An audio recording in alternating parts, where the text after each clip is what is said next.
Falar do racismo estrutural é falar da história do Brasil, né? Nós tivemos mais de 400 anos de um povo escravizado, os negros e as negras, e 135 anos de uma pseudo-abolição.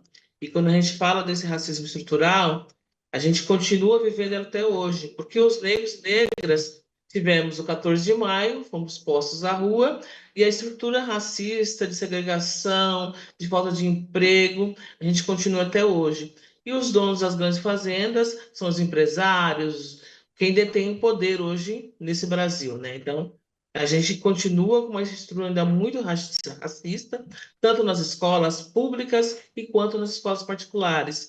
E eu acho que falar dessa questão, dessa estrutura, desse racismo que perpetua, é muito importante nesse mês de novembro, que é o mês da consciência negra.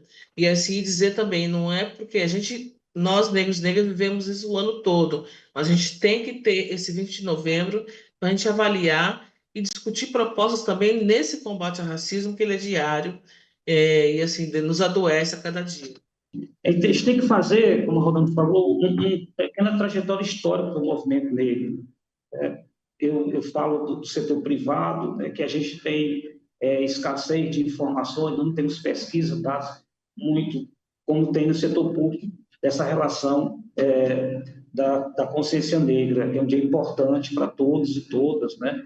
E a gente tem que esse movimento negro ele remonta lá na época da escravidão, né, onde nós tivemos os quilombos, né?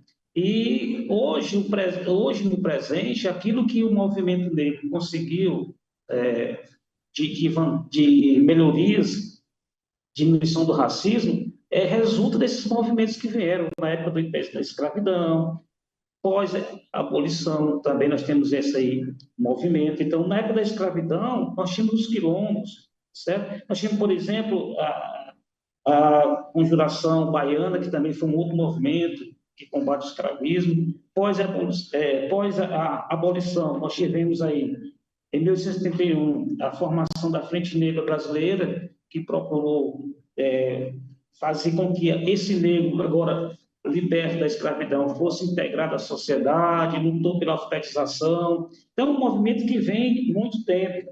Na ditadura militar, também nós tivemos um movimento negro unificado, que defendeu principalmente o Estado autoritário e violento. Movimento.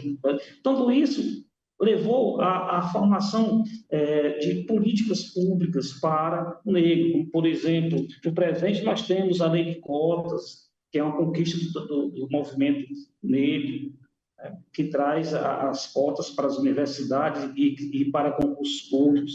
Nós temos a lei que traz a obrigatoriedade de ensino, né, da história afro-brasileira, da cultura afro-brasileira.